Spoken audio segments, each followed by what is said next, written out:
భారతీయ Janata Party MP ex minister Ananth Kumar Hegde Bharat రాజ్యాంగాన్ని మార్చాలి అన్న మాటలను ఖండిస్తూ నాచారం డివిజన్లోని అంబేద్కర్ స్టాచ్యూ దగ్గర టీపీసీసీ ఎస్సీ సెల్ కన్వీనర్ ఆధ్వర్యంలో అంబేద్కర్ విగ్రహానికి పూలమాల వేసి బాబాసాహెబ్ అంబేద్కర్ ఇచ్చినటువంటి రాజ్యాంగాన్ని కనుమరుగు చేసే ప్రయత్నం జరుగుతుంది కాబట్టి యావత్ దేశ ప్రజలందరూ అప్రమత్తంగా ఉండాలని అన్నారు.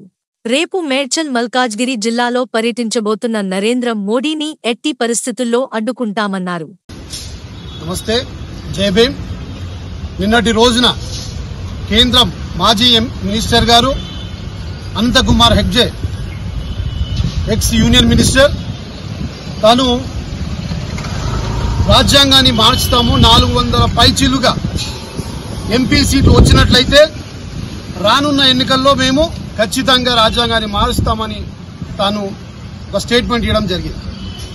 కాబట్టి దాని మీద ఈరోజు తెలంగాణ రాష్ట్రంలో ఉప్పల్ నియోజకవర్గ పరిధిలో నాచారం డివిజన్లో అంబేద్కర్ గారికి పూలహారలేసి ఈరోజు ఆ వాక్యాన్ని ఖండిస్తున్నాం.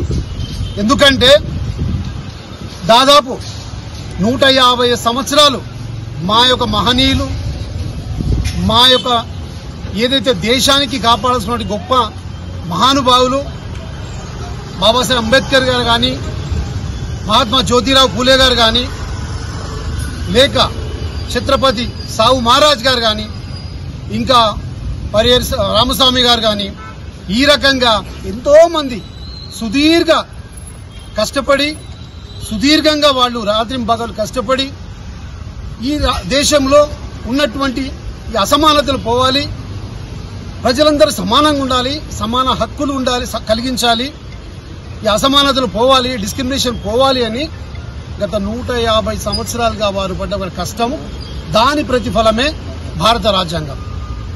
బాబాసాహెబ్ అంబేద్కర్ గారు అదేవిధంగా దాదాపు 250 మంది లోక్సభ చట్టసభలో ఉన్నటువంటి 250 మంది కలిసి 2 సంవత్సరాల 11 నెలలు భారత రాజ్యాంగాన్ని నిర్మించి రాసి ఈరోజు భారతదేశానికి, ప్రపంచంలో అతిపెద్ద ప్రజాస్వామ్యమైన భారతదేశానికి ఈ రాజ్యాంగం కల్పించినటువంటి బాబాసాహెబ్ అంబేద్కర్ గారు ఇచ్చినటువంటి రాజ్యాంగాన్ని కనుమరుగు చేసే ప్రయత్నం భారతీయ జనతా పార్టీ కేంద్రంలో చేస్తుంది.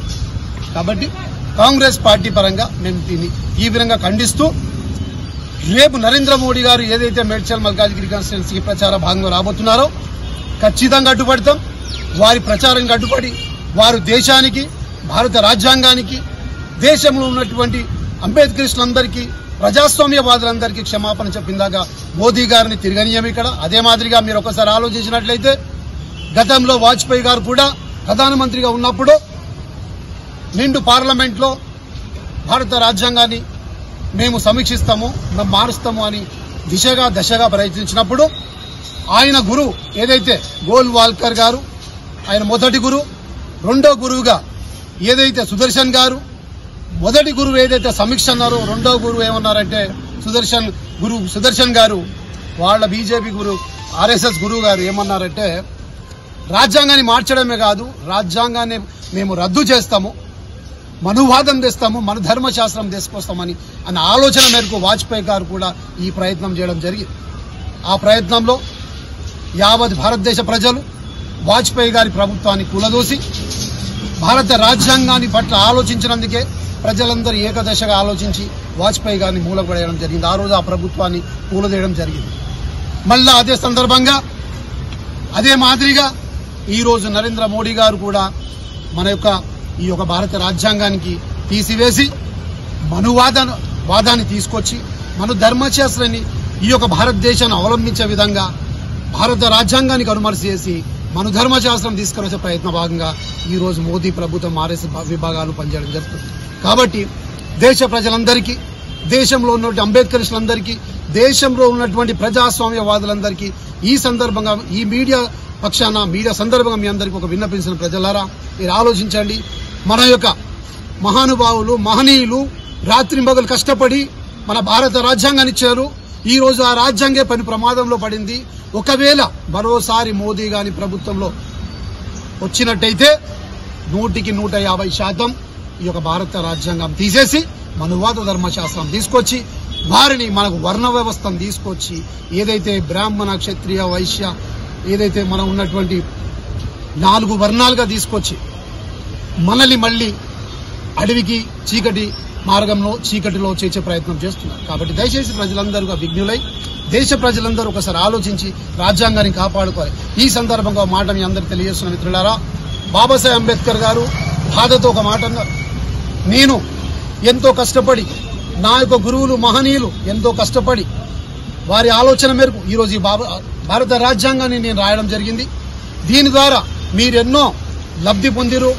ఎన్నో రకాలుగా ఉద్యోగాలే కానీ రాజకీయాలే కానీ నానా రకాలుగా సమాజంలో సమానత్వము, సమాజంలో గౌరవము, మీకు అన్ని హక్కులు, ప్రతి ఒక్క ఈక్వాలిటీ షేర్స్ అన్ని మీకు ఈ భారత రాజ్యాంగం ద్వారా వచ్చింది. ఈ ఉద్యమాన్ని నేను ఇక్కడి వరకు తీసుకొచ్చాను. ఈ ఉద్యమాన్ని వీలైతే ముందుకు తీసుకెళ్ళండి, లేదంటే అక్కడే వదిలేయండి. కానీ దయచేసి ఈ ఉద్యమ రథాన్ని వెనక్కు మటుకు నెట్టొద్దని బాబాసాహెబ్ అంబేద్కర్ గారు చాలా దీనంగా ఈ మాట మాట్లాడారు. కాబట్టి దళిత, ఎస్సీ, ఎస్టీ, బీసీ, మైనార్టీ ఉన్నటువంటి ఓబీసీలు అందరికీ కూడా నేను ఈ మీడియా సమక్షంలో ఒక విన్నపం చేస్తున్న ప్రజలారా ఆలోచించండి. దయచేసి ఒకవేళ మరొకసారి భారతీయ జనతా పార్టీ కేంద్రంలో ప్రభుత్వంలో వచ్చినట్టయితే భారతదేశంలో ఉన్నటువంటి బడుగు బలహీన వర్గాల పరిస్థితి మళ్లీ మనందరి జీవితాల్లో అమావాస్య రాత్రులు రాబోతున్నాయి. ఖచ్చితంగా ఖండిస్తున్నాం. మరొకసారి రేపొద్దున రాబోయే ప్రచారానికి మేడ్చల్ మల్కాజ్గిరి ప్రధానమంత్రి ఏదైతే వస్తున్నారో ఖచ్చితంగా దేశానికి, అంబేద్కరిస్టులకు, భారత రాజ్యాంగానికి క్షమాపణ చెప్పాలి.